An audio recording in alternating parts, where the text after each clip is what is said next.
안녕하세요. 서울 근교에 살고 있는 30대 돌싱녀입니다. 부모님이 일찍 돌아가시고 친자식처럼 아껴주신 이모와 20살 때까지 함께 살았어요. 그래도 부모님이 곁에 없다는 공허함은 어쩔 수가 없더라고요. 그래서였을까요? 사랑한다고 세상 누구보다 아껴주겠다는 남편의 말이 더욱 달콤하게 느껴졌죠. 고등학교 선생님으로 일하던 어느 날 비가 많이 왔어요. 우산이 없는 저를 데리러 온 남편의 모습을 보면서 이 사람과 결혼해야겠다는 생각이 들더라고요. 그까짓 우산이 뭐라고 그 중요한 결정을 덜컥 해버렸는지. 지금 생각해보면 참 한심하기도 하지만 그땐 정말이지 다정스러운 남편을 많이도 사랑했습니다. 결혼은 생각보다 순탄하게 진행되었어요. 시댁에서는 가정을 문제 삼기보다도 선생님이라는 직업에 만족한 듯 했죠. 결혼을 준비하며 단 한 번도 부모님이 계시지 않다는 이유로 홀대받거나 무시를 당하는 일은 없었어요. 그렇게 가족이 생겼고 시댁에 가는 것도 좋더라고요. 새로운 가족이 생겼다는 생각에 말이에요. 특히 어머님이 너무나도 좋았습니다. 시댁에 갈 때마다 그 흔한 시집살이 한 번 없이 늘 따뜻하게 맞이해 주셨거든요. 저희 왔어요. 잘 지내셨어요, 어머님? 보고 싶었어요. 나도 보고 싶었단다. 아가, 잘 지냈니? 얼굴이 왜 이래? 요즘 애들이 힘들게 하니? 아니요. 시험 기간이라 애들 따라 좀 예민해져서 이래요. 이 시기만 지나면 또 괜찮아지니까 걱정하지 마세요. 그나저나 어머님, 지금 저녁 준비하시는 거죠? 제가 뭘 좀 하면 될까요? 아니야. 다 했는걸. 어서 가서 쉬어. 이렇듯 손에 물 한 방울 묻히지 않게 해주는 시모가 있어서 시댁을 방문하는 건 늘 따뜻함 투성이었고 그래서 감사했죠. 그런데 시댁과 가까워질수록 이건 아니다 싶은 것이 자꾸만 생겨나더군요. 그건 바로 시부가 시모를 대하는 태도였어요. 시부는 한마디로 꼰대 가부장적인 사람이었는데 가장이라는 이유로 시모를 부려먹는 것을 넘어 괴롭히는 것에 가깝더라고요. 가만히 앉아 손 하나 까딱하지 않고 물 한 잔도 시모에게 떠오라 시켜먹는 것은 물론 시모의 머리부터 발까지 온갖 태집을 잡곤 했죠. 아주 숨쉬는 것만큼이나 자주 일상적으로요. 어이, 아침에 거울도 안 봤어?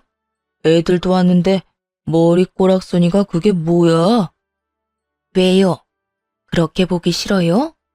나름 한다고 한 건데요. 나름으론 안 되지. 최선을 다해야 그나마 볼만한 걸 아직도 몰라? 아무리 나이 먹은 할망구라고 해도 좀 꾸미고 살아. 늘 그렇게 우중충한 모습으로 그러고 있으니 내가 집에 있고 싶겠어? 정작 시부 본인은 지난밤 새라도 다녀갔는지 다 뻗친 머리에 옷차림도 민소매 러닝 차림이었고 바지 역시 손에 집은 걸 막 입은 듯한 차림이었는데 말이죠. 그러면서 시모에게는 갖은 핀잔을 해대는 시부를 이해할 수 없었지만 더 이해가 되지 않는 것은 남편이었죠. 남편은 그 상황이 당연하다는 듯 신경도 쓰지 않더라고요. 아무리 이런 상황을 보며 자랐다고는 해도 보통은 엄마에게 불쌍한 마음이 생겨서 더 신경 쓰고 잘해주기 마련 아닌가요? 남편은 그런 마음이라곤 눈꼽만큼도 없는 듯 태연하게 받아들이더라고요. 여보, 당신이라도 어머님께 신경 좀 써드려. 어머님도 여자고 위치가 있는데 내 앞에서 매번 아버님한테 그런 취급 당하시고 얼마나 속상하시겠어. 내가 나서긴 그러니까 당신이 좀 신경 써드렸으면 해. 당신 엄마잖아. 어? 뭐 어떤 취급? 아, 우리 아버지가 말을 세게 해서 그렇지 속은 엄청 여린 분이셔. 그리고 엄마도 내가 나서는 거 별로 안 좋아할걸? 어머님도 엄마이기 전에 여자야. 여자가 남편한테 그런 말, 그런 취급을 당했는데 괜찮은 사람이 어디 있겠어. 아무리 오랜 시간 그렇게 살았다고 해도 그런 취급은 적응이 안 되는 법이야. 그러니까 우리가 더 신경 써드리자, 응? 그렇게 해줄 수 있지? 그래, 알겠어.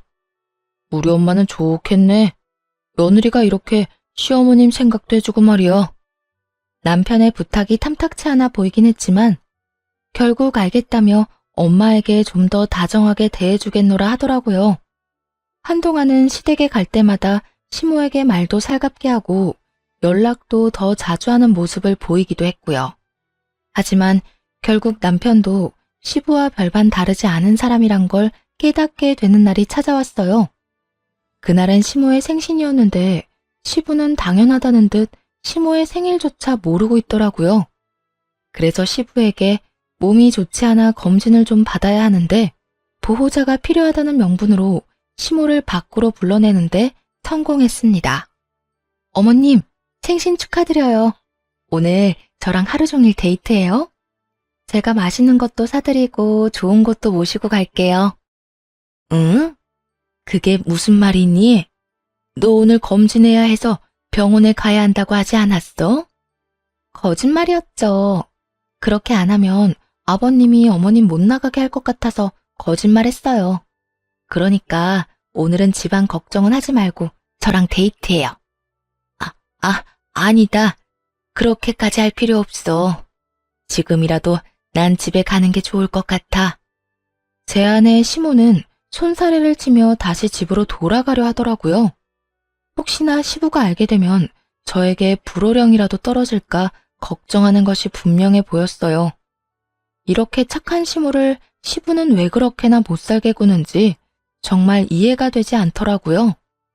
그러면서도 이렇게 살고 있는 시모가 너무나도 불쌍해서 그 지옥 같은 시댁으로 돌려보내고 싶지 않았네요.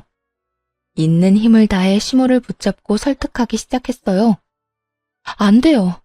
오늘 어머님이랑 같이 가려고 비싼 돈 주고 식당도 예약하고 영화 예매도 해놓고 마사지 예약도 다 해놓은걸요. 어머님, 지금 가시면 예약금 다 날려야 해요. 아깝지 않으세요? 그렇긴 한데 너한테 미안해서 그렇지. 내 생일이 뭐라고 일도 못하고 돈은 돈대로 쓰고. 에이, 어머님 생신인데 그런 말이 어디 있어요. 당연히 축하받아야 마땅한 날이고 그런 날 함께 할 수 있어서 기쁜걸요? 그리고 저 돈 잘 벌어요, 어머님. 방학이라 일에 지장을 받는 것도 아니고요. 그러니까 오늘은 일단 저랑 놀아요, 어머님.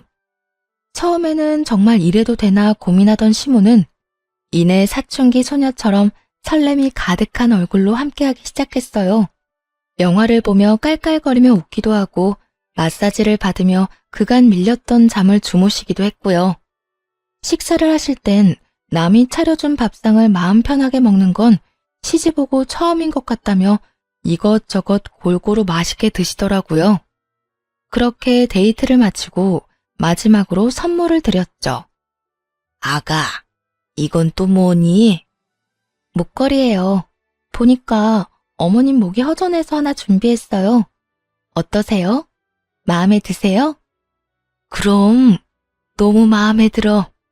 그런데 이거 비싼 거 아니니? 오늘 하루 종일 돈을 이렇게나 많이 써서 어떻게 하니?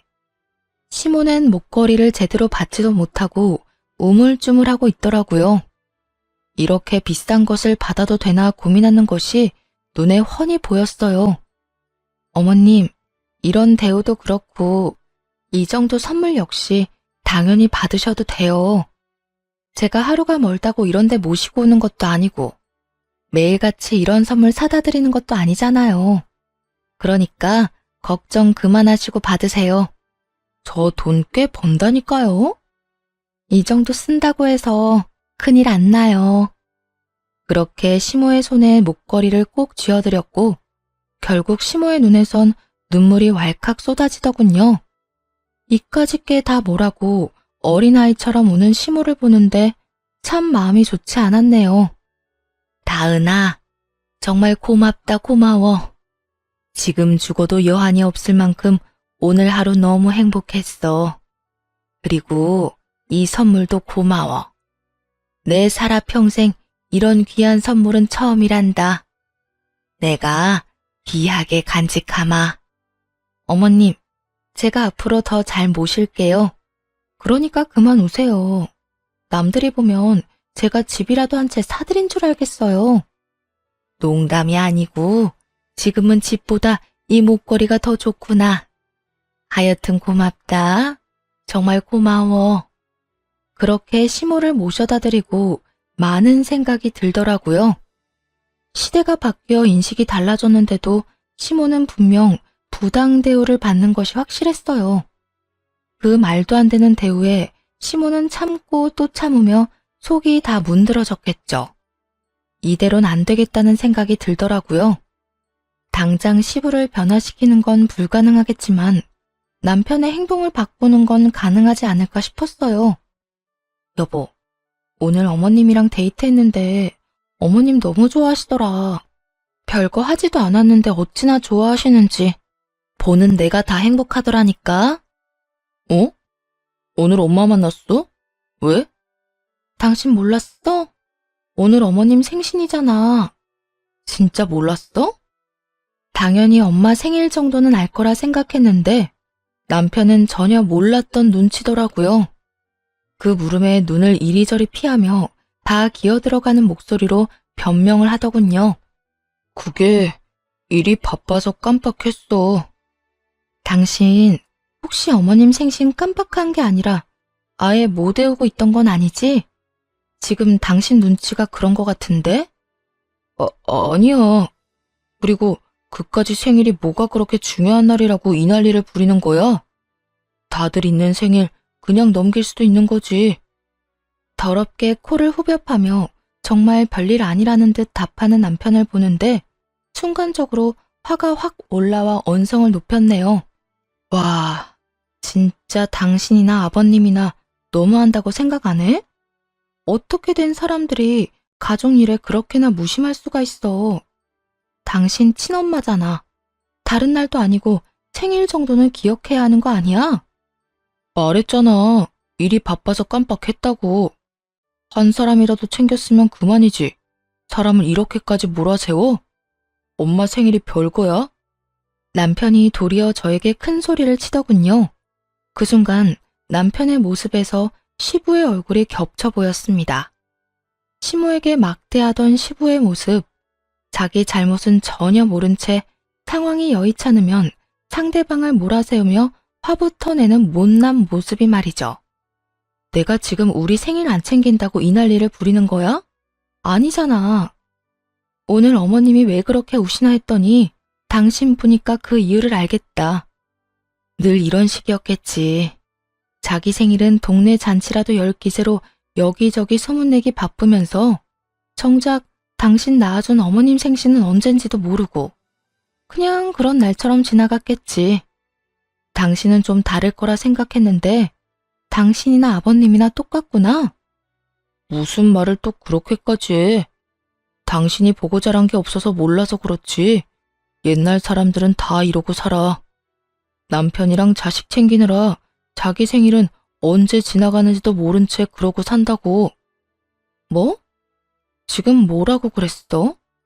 내가 뭐 어떻게 자라? 맞잖아. 사실 이모님이 당신 키워주시긴 했어도 이모는 이모지. 부모님은 아니잖아. 그래, 뭐 당신 말이 맞긴 한데 그렇게 말하니 새삼 상처가 되네. 그리고 뭘 모르는 건 당신 아니야? 내가 부모님이 돌아가셔 안 계시긴 해도 부모님이 멀쩡히 살아계시는 친구들도 없는 게 아니야. 그 어느 집도 아버님처럼 어머님 무시하는 집안은 보지도 못했고 자식이 부모님 생일을 잊고 지내는 게 평범하다고 하는 집안도 처음 봐 나는. 그렇잖아요. 자식들이 사는 게 바쁘다 보면 부모님 생신을 어쩌다 잊고 지나갈 순 있다고 생각합니다. 먹고 살기 힘든 세상이잖아요. 하지만 그렇다고 해서 잊고 사는 것이 당연한 것은 아니죠. 게다가 아예 기억할 생각조차 없다는 게 더 충격이었어요. 화가 나기도 했고요. 그래도 이 말이 틀렸다고 생각하지는 않았는지 남편은 급하게 말을 바꾸더라고요. 다른 집이 뭐가 그렇게 중요해? 우리는 이렇게 평생을 살아왔어. 그리고 당신은 그런 우리 집에 시집 왔고. 그러니까 앞으로 엄마 일로 입대지 말고 뭘 바꿀 생각도 하지 마. 괜한 일 만들지 말라고. 그러니까 당신 말은 앞으로도 전혀 변할 마음조차 없다는 거네? 변할 이유가 없는데 내가 왜 변해야 해? 그리고 막말로 당신도 시어머니랑 거리 두고 지내면 편하잖아. 시부모님 생신 챙기고 잘 보이려고 노력하고 이런 거 다른 집은 귀찮아서 난리던데 당신은 왜 못해서 이 난리냐고. 당신이 한평생 외롭게 살았던 건 알겠는데 당신이 그렇게 잘한다고 해도 우리 엄마가 당신 엄마가 되진 않아. 그러니까 쓸데없는 짓 그만해. 남편의 말이 틀린 건 아니었지만 아픈 곳을 아무렇지도 않게 콕콕 찔러대는 모습이 참 밉더라고요. 변하려는 의지가 전혀 없는 모습이 실망스럽기도 했고요. 덕분에 내가 오늘 많은 걸 알게 됐네. 내가 시집온 집안이 어떤 집안인지, 그리고 당신 본 모습이 뭔지까지. 그런데 있잖아. 나 한평생 외롭게 살진 않았어. 가끔 공허한 마음이 들었던 건 사실이지만 당신이 생각하는 것처럼 외롭고 불쌍하게 자라진 않았다고. 우리 이모가 충분히 큰 사랑 줬고 이모부가 다른 아빠들보다 더 딸바보처럼 날 대해줬어. 그러니까 앞으로 그딴 말 함부로 하지 마. 나 진짜 기분 나쁘니까. 그래, 그건 내가 실수했어. 그런데 그 전에 한 말은 무슨 뜻인데? 우리 집안이 어떤 집안이고 내 본 모습이 없던데? 정말 몰라서 묻는 건 아니지? 잘 생각해봐. 나보단 당신이 더 잘할 것 같은데? 남편은 찔리긴 했는지 언성을 높이며 화를 내더라고요. 당신, 지금 우리 집이랑 나 돌려가는 거지? 그런 거지? 난 그런 말은 안 했던 것 같은데 찔리는가 봐? 다행이다. 그 정도 양심은 있네. 그러면 혼자 생각 잘해봐.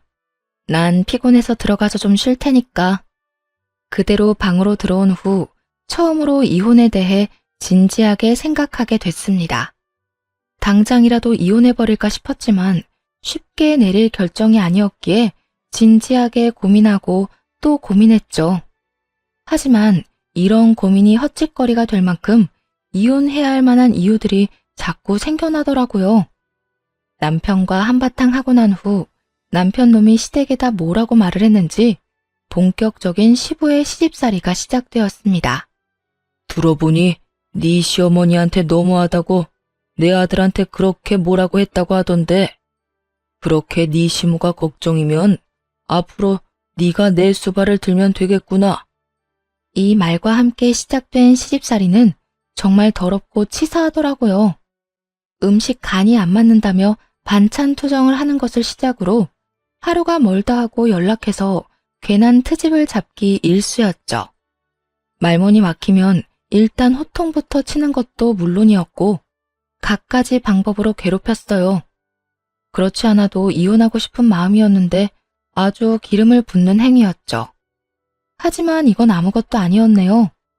이혼을 결심한 결정적인 사건이 따로 있었으니까요. 그날은 학교에 있는데 시부에게 전화가 왔습니다. 다급한 목소리로 빨리 집으로 좀 오라는 거예요. 그런데 그렇게 급하게 찾는 이유가 정말 가관도 아니더군요. 오늘도 집에 좀 오거라. 내가 기관지가 좋지 않아서 이불 빨래를 자주 해야 하는데 네가 네 시어머니 고생하는 것이 싫다고 하니 어쩌겠느냐. 네가 와서 해야지. 무슨 시댁 전용 한여쯤이라고 생각하는 건지 부려먹는 것에 주저함이 조금 더 없는 목소리더군요. 오늘 못 가요. 일이 좀 있어서요. 그러면 내 이불 빨래는 어쩌란 말이야? 늦더라도 와서 빨래는 하고 가거라. 정 힘들면 우리 집에서 자고 내일 아침도 차려주면 되겠구나. 누굴 정말 호구로 보는 것도 아니고 기가 차더군요. 이때까진 시모 때문에 참고 넘어갔지만 더는 참을 수 없다는 생각이 들었어요. 정 급하면 이불 빨래할 사람 보내드릴게요. 남자로 보내드릴 텐데 여자보다 힘도 잘 쓰고 일 시키기도 훨씬 편할 거예요. 그래? 그러면 일단 한번 보내보거라. 일당은 네가 주는 거지? 일당 걱정은 말고 시킬 거 있으면 다 시키세요. 그래, 알겠다. 더 우겨봤자 소용도 없을 것 같으니 차라리 돈을 쓰게 하는 것이 더 이롭다고 판단했는지 시부는 제안을 흔쾌히 받아들이더군요.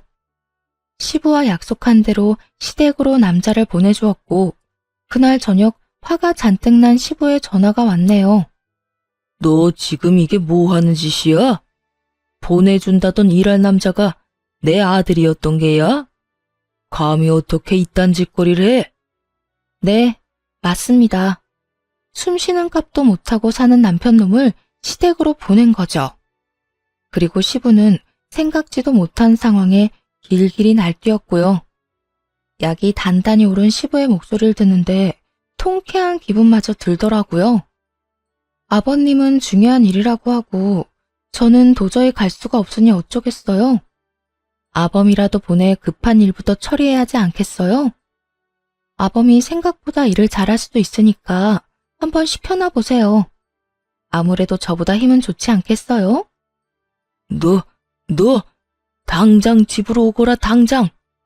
만약 네가 안 오면 네가 그렇게 걱정하는 네 시엄이 가만두지 않을 테니 당장 뛰어와. 시부는 시모를 들먹이며 집으로 불렀고 하는 수 없이 시댁으로 갔습니다. 시댁에 도착하니 이불이 산더미처럼 쌓여 있었어요. 시모는 안절부절 못하고 있었고 남편놈은 시부 옆에 딱 붙어 앉아 얄밉게 굴고 있었죠. 그렇게 서 있지 말고 얼른 빨래부터 하거라. 빨래 다 하거든 밥도 차려야 하니 서둘러. 웬만하면 시모 생각해서 참아보려고 했는데 뒤이어 시부의 입에서 나온 말은 도저히 참을 수 없더군요. 고하면 고하답게 납작 엎드려 살 것이지 어디 주제에 나대기는 나대. 내가 앞으로 너 제대로 교육해서 찍소리도 못하고 살게 해줄 테니 각오해.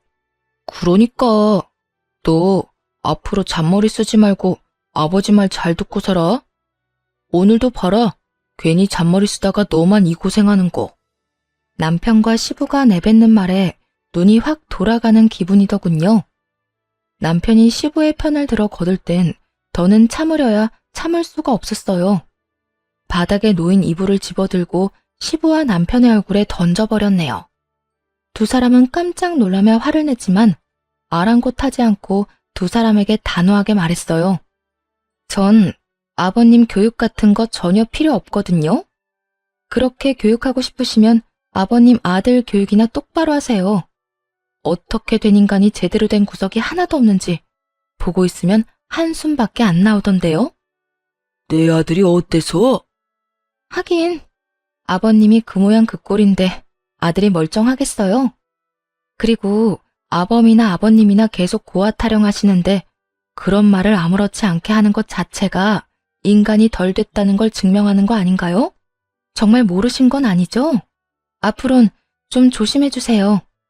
개가 짖는다고 하고 넘어가려고 노력은 하는데 짖는 소리가 너무 커서 무시하려고 해도 참 힘드네요. 대놓고 신경을 건드리자 시부와 남편은 분노에 찬 목소리로 화를 냈지만 아랑곳하지 않고 시댁을 빠져나왔어요. 어차피 좋은 말이 나올 일은 없었고 기분 나쁜 말만 들릴 게 뻔하니 시간 낭비하고 싶지 않았거든요. 집에 돌아와 화를 삭히고 있는데 씩씩대며 남편이 뒤따라 들어오더군요. 당신 진짜 미쳤어? 아버지 앞에서 말버릇이 그게 뭐야? 오는 말이 고와야 가는 말이 고운 거 몰라? 오는 말이 그따윈데 가는 말이 비단결일 거라 생각했어? 꿈도 야무지다 진짜. 아무리 그래도 개 짖는 소리는 아니지. 어떻게 그런 말 할 수가 있어? 그러는 당신 아버지는 고아가 뭐고 어쩌고 저쩌고 해? 저번에 당신도 나한테 비슷한 말 했잖아. 아버님도 할 말 없으니까 남의 아픈 상처나 쿡쿡 찌르잖아. 어쩌면 그렇게나 똑같아? 닮을 게 없어서 그딴 것만 닮냐고. 당신도 나한테 실망했겠지만 나도 당신한테 실망했어. 그러니까 더는 말 그만 섞자. 계속 말해봤자 그건 대화가 아니라 싸움만 될 거고 난 말귀 안 통하는 사람한테 괜히 힘 빼고 싶지도 않아. 당신이 이따위로 구니까 아버지가 당신을 싫어하는 거야. 꼭 다 이겨먹으려고 하고 한마디 하면 10마디 100마디 하니까 그냥 고분고분 말 잘 들으면 좋잖아. 대답만 잘해도 절반은 먹고 들어간다는 거 몰라? 내가 왜 그래야 하는데? 그래야 한다는 법이라도 있어? 당신이 원하는 와이프가 어떤 사람인지 모르겠지만 난 그런 와이프 될 자신 없어. 그러니까 나한테 바라지도 마. 알겠어? 남편은 더는 말하기 싫다는 듯 한숨을 푹 쉬고 고개를 내젓더니 시부가 전하라는 기쁘기 그지없는 소식을 이야기하기 시작했어요. 내가 너랑 무슨 말을 하겠냐. 이렇게 말이 안 통하는데. 하여튼 아버지가 앞으로 우리 집에 오지도 말래. 꼴도 보기 싫다고. 고맙다고 전해줘. 그렇지 않아도 앞으로 또 부를까봐 시비 걸리면 어쩌나 했는데 이렇게 먼저 나서서 오지 말라고 해주시니 동네 잔치라도 열고 싶네. 남편은 시댁에 못 가는 게 무슨 벌이라도 되는 양 말했지만 얼마나 멍청한 생각인지 모르겠네요. 저야말로 시댁에 절대로 가고 싶지 않았는데 먼저 오지 말라고 해주시니 진심으로 고마울 따름이었죠. 그 후 남편과의 사이는 파국을 맞았고 이혼을 결심하게 되었어요. 그러는 와중에도 시모가 걱정되더군요. 분명 시부에게 더 부당한 대우를 당하며 괴롭힘을 당할 것이 뻔했으니까요. 하지만 해줄 수 있는 게 없다는 게 참 안타까웠네요.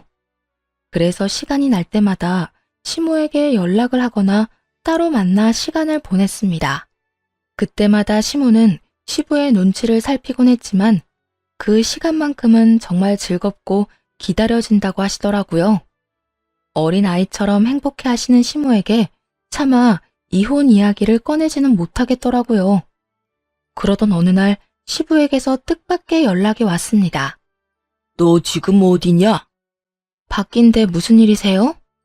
잘 됐구나. 밖에 있는 김에 집에 좀 급히 오거라. 여기 널 보고 싶어하는 손님이 와 있으니 지금 당장 서둘러 와.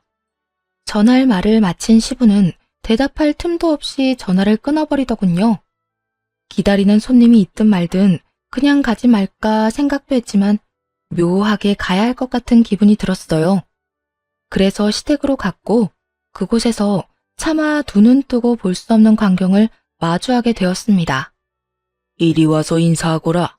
앞으로 나랑 같이 살 사람이다. 정리하자면 둘째 어머님 정도가 되겠구나. 시모가 두 눈 뜨고 지켜보고 있는 자리에서 다른 여자를 소개하더니 시부의 정신 상태가 의심스러웠어요. 완전히 미쳐버린 게 아니고서야 조선시대도 아닌데 상간녀를 이렇게 당당하게 소개하다뇨? 그런데 시부의 미친 짓은 그것뿐만이 아니었어요. 상간녀의 목에는 제가 시모에게 선물했던 목걸이가 걸려 있었죠. 저기요, 그 목걸이 혹시 아버님이 주셨나요? 그런데 왜? 아버님, 이 목걸이 어머님 거잖아요. 시부는 제가 그 목걸이를 선물했다는 사실조차 모르고 얼굴까지 붉히며 발끈했어요. 무슨 소리 하는 거야? 이건 내가 내 돈 주고 사서 선물해 준 거야. 거짓말하지 마세요. 이거 제가 어머님 생신 선물로 드린 건데 그걸 모를 리가요. 똑같은 목걸이일 수도 있지. 왜 생사람을 잡는 거야? 그래요? 제가 사드린 목걸이에는 펜던트 뒤편에 이니셜이 새겨져 있는데 한번 확인해 봐도 될까요? 아니라면 안 보여줄 것도 없잖아요. 상간녀도 진실이 궁금했는지 펜던트 뒤를 확인하더군요. 이내 진실을 알게 되고도 상간녀는 팔짱을 끼고 이러더라고요. 그래서 지금 그걸 다시 내놓으란 거야, 뭐야? 잘 알고 계시네요. 내놓으세요. 그쪽 거 아니거든요. 그딴 저렴한 목에 걸리라고 몇 날 며칠 고민해서 산 목걸이가 아니라고요. 이 집 며느리가 되바라졌단 이야긴 들었는데 이 정도일 줄은 몰랐네. 이봐요, 며느리. 뭘 몰라서 이렇게 까부나 본데 원래 조강지처보다 첩 시집살이가 더 무서운 법이에요. 앞으로 편하게 시댁살이 하려면 줄 제대로 서요. 이까진 목걸이 하나 가지고 내 기분 상하게 했다가 나중에 울고불고 후회하지나 말고. 여자는 여전히 당당한 태도를 유지하며 겁박하더라고요. 고작 그런 말들로 저를 겁먹일 수 있다고 생각한 게 참 가소로웠지만요. 거기에다 뭐가 그리 자랑스러운지 스스로를 첩이라칭하며 말하는 꼴이 웃길 따름이었죠. 후회요? 절대 후회 같은 건 안 할 것 같으니 내놓으세요. 이까지 목걸이 주면 그만인 건데 이거 어쩌지? 며느리가 이따위로 나오니 더 주기 싫은데. 그래요? 그러면 제가 직접 가지고 오면 되죠 뭐. 여전히 당당하게 서 있는 상간녀에게 다가가 목걸이를 잡아 뜯어버렸어요. 상간녀는 악 소리를 내며 목을 감싸지더라고요. 갑작스럽고도 거친 행동에 남편과 시부 그리고 자포자기한 채 바닥만 보던 시모까지 화들짝 놀라더군요. 너 지금 이게 뭐 하는 짓이야? 내 말 못 들었어? 앞으로 네 두 번째 시어머니가 될 사람이라고 했거늘 어떻게 이딴 식으로 구는 게야? 얼른 사과하거라, 얼른! 시부는 고함을 질러대기 시작했고 상간녀는 그런 시부를 말리며 이렇게 말하더라고요. 됐어. 부모도 없이 자란 것이 다 그렇지 뭐. 그 말이 끝나자마자 그대로 상간녀의 머리채를 잡고 있는 힘껏 휘둘렀네요. 주변의 만류에도 놓지 않고 머리카락을 한 움큼 뽑아버렸죠. 너 진짜 미쳤어. 오빠, 머리카락 빠진 것 좀 봐. 쟤 진짜 미친 거 아니야? 너 진짜 이게 뭐 하는 짓이야? 네가 방금 무슨 짓을 한지 알고나 있는 게야? 시부는 삿대질을 하며 화를 내기 시작했고 그런 시부의 옆에서 상간녀는 얄밉게도 시부를 부추기더군요. 네, 잘 알고 있어요. 얼굴에 철판 깐 첩, 정신교육 좀 시켜줬잖아요. 아줌마, 정신 차려요. 어디서 첩 주제에 조광지처 앞에서 고개 빳빳이 쳐들고 할 말 못할 말 다 짓거리고 있어요? 못하는 말 없이 내뱉던 상간녀도 무서웠는지 입을 꾹 다물고 가만히 있더라고요. 그 상황에도 남편놈은 시부의 눈치를 보기 바빴고요. 오히려 저를 향해 언성을 높였으니까요. 여보, 진짜 미쳤어? 이게 뭐 하는 짓이야? 얼른 작은 어머님한테 사과해. 무릎 꿇고 빌란 말이야. 너 진짜 미쳤구나. 야, 정신 차려. 내가 어머님 친딸이 아니라 네가 친아들이라고.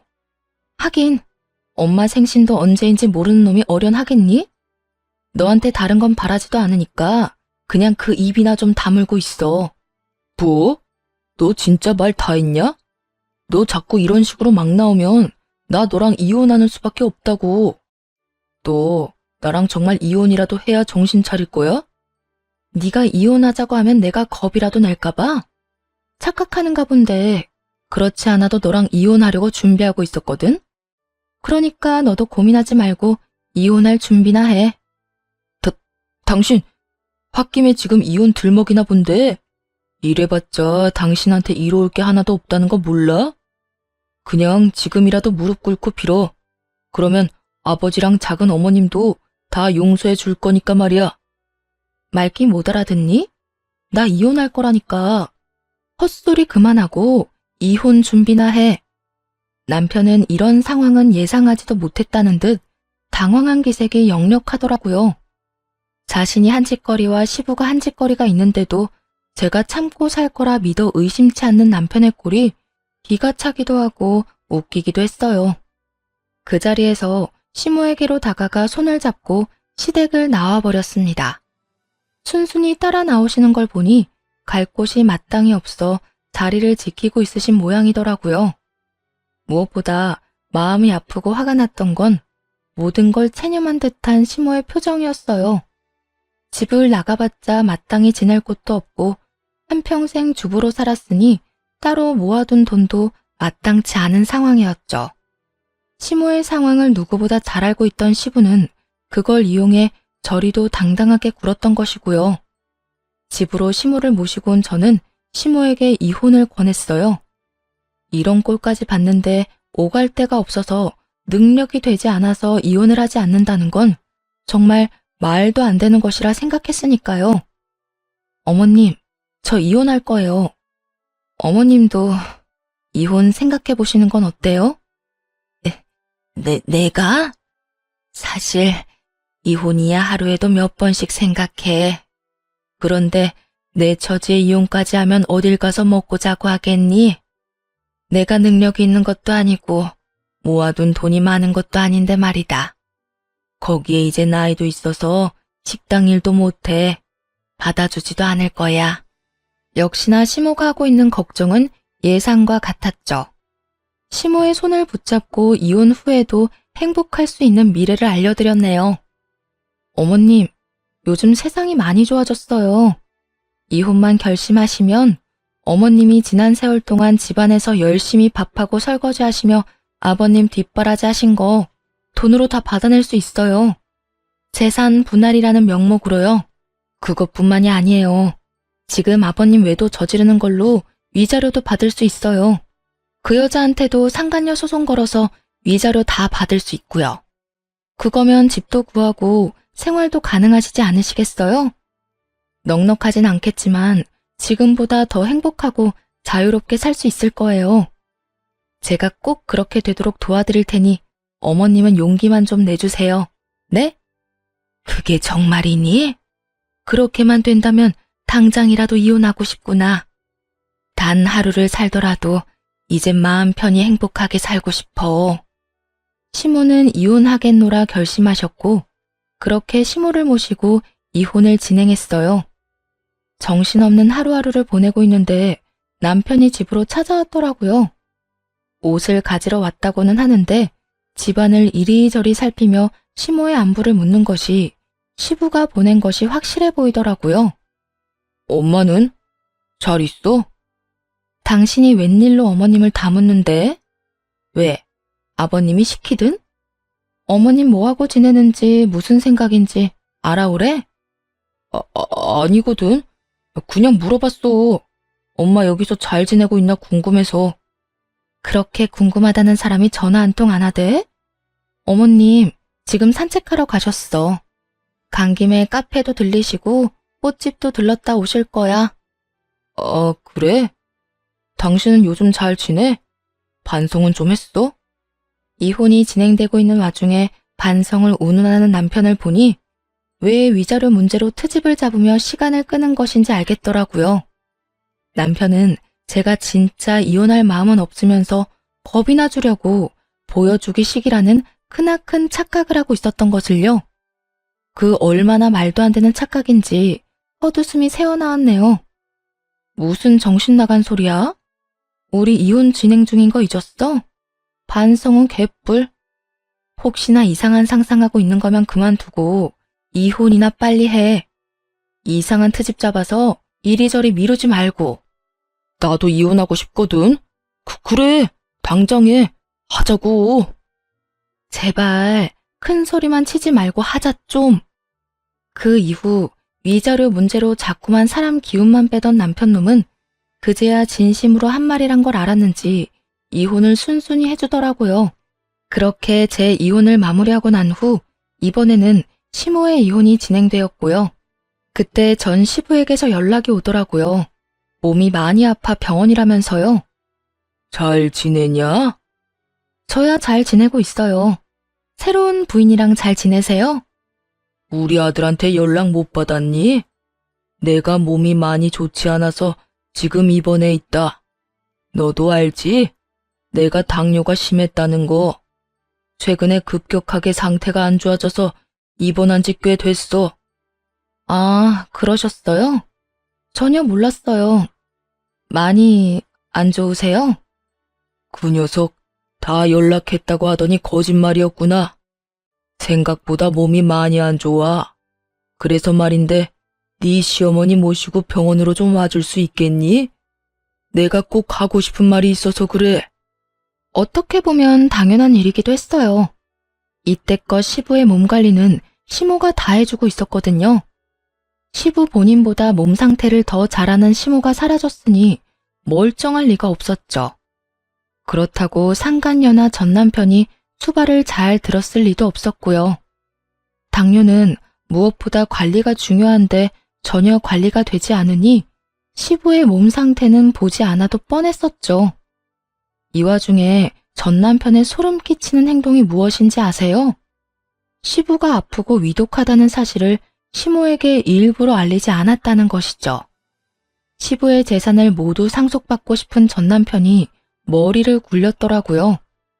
아마 부모가 이혼하고 서로 연을 끊은 상태에서 재산을 꽉 쥐고 있던 아버지가 죽게 된다면 자연스레 그 돈은 모두 아들인 자신이 받게 될 거라고 생각했겠죠.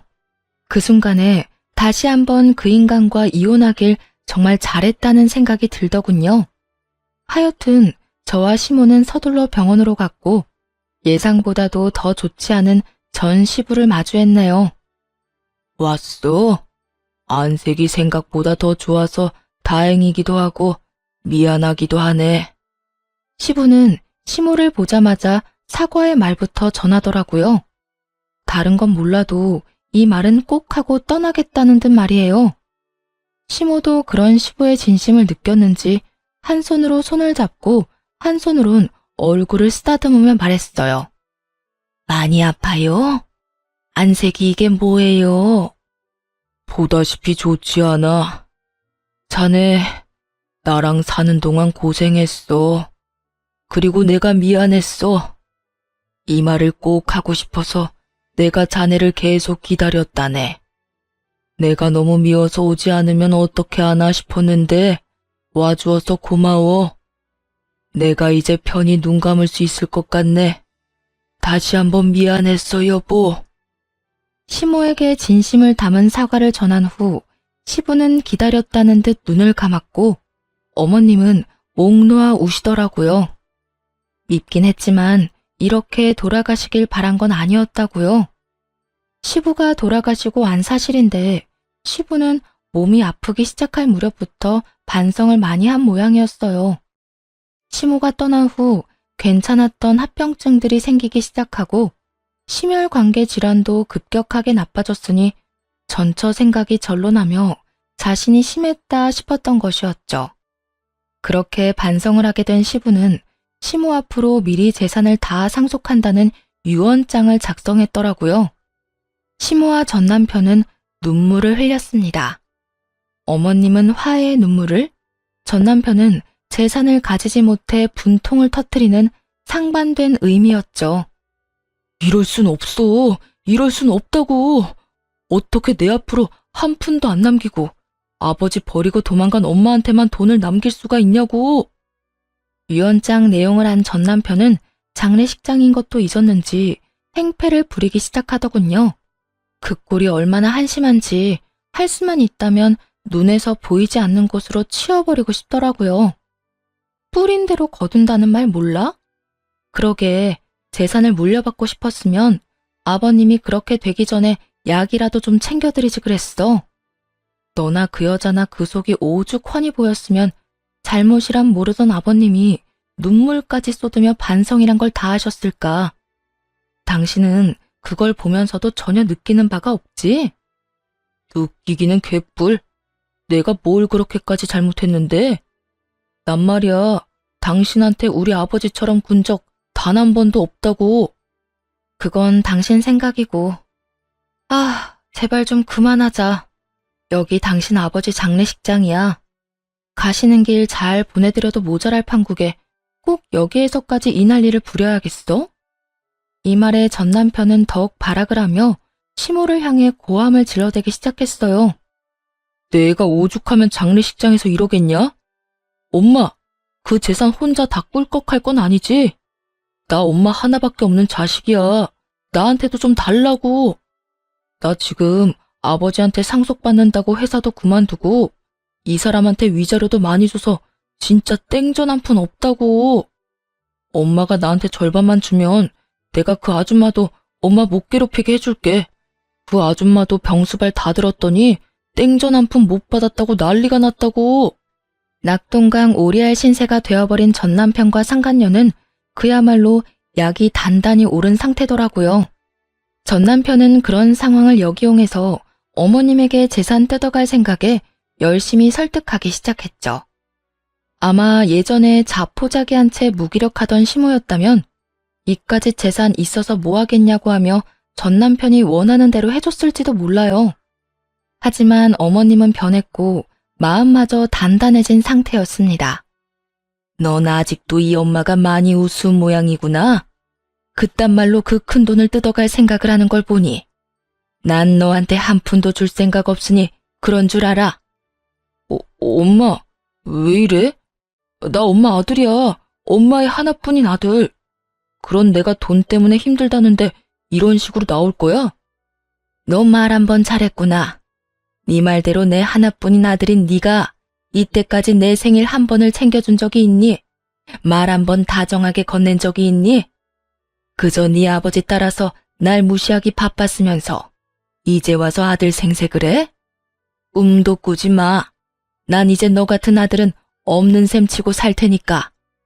멍청한 전 남편은 그제야 달라진 모습이 눈에 들어온 듯 하더라고요. 몸도 마음도 더 단단해지고 강해진 모습이요. 그리곤 이때까지 했던 방법은 통하지 않는다는 것을 깨달은 것인지 무릎을 꿇고 빌기 시작했어요. 엄마, 내가 정말 잘못했어. 난 그저 아버지가 너무 무서워서 그랬어. 엄마도 잘 알잖아. 우리 아버지 쉽지 않은 사람이었단 걸. 엄마한테도 그렇게까지 모질게 굴었는데 자식이라고 달랐겠어? 나도 많이 당하고 살았다고.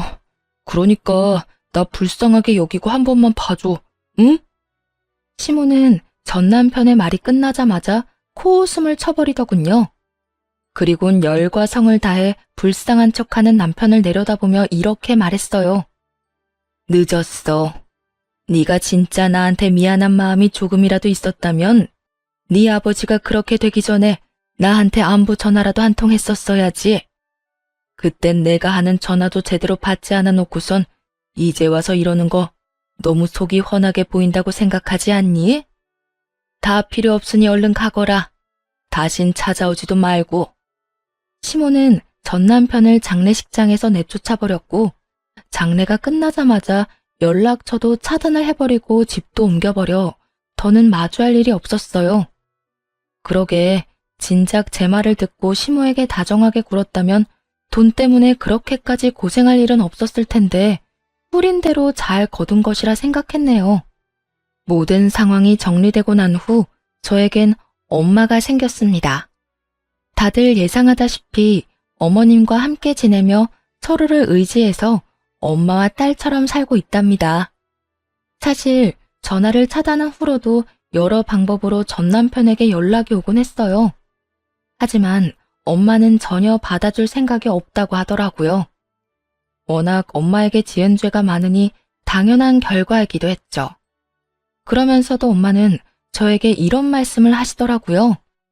딸, 비록 널 내가 품고 낳지 못했어도 네가 내가 살던 집에 처음 와서 내 손을 따뜻하게 잡아주던 그 순간부터 난 너를 내 친딸이라 생각하며 지냈었어. 그리고 다시 한번 내 생일날 행복하게 만들어줘서 고마웠어. 앞으론 내가 이 엄마가 네 앞날의 행복만이 가득하게 노력할게. 우리 함께 행복하게 살자. 이날 엄마의 말을 듣는데 저 역시 엄마를 행복하게 해드리겠다고 다짐하고 또 다짐했네요. 요즘엔 엄마와 이모는 함께 영어 학원에 다니고 계세요. 목표는 두 분이서 떠나는 해외여행으로 영어 공부에 열을 올리고 있는 중이시죠. 단어장을 들고 다니시며 공부를 하시는 모습을 보면 웃음이 절로 나곤 하는데요. 여러모로 행복해 보여 보는 것만으로도 행복하답니다.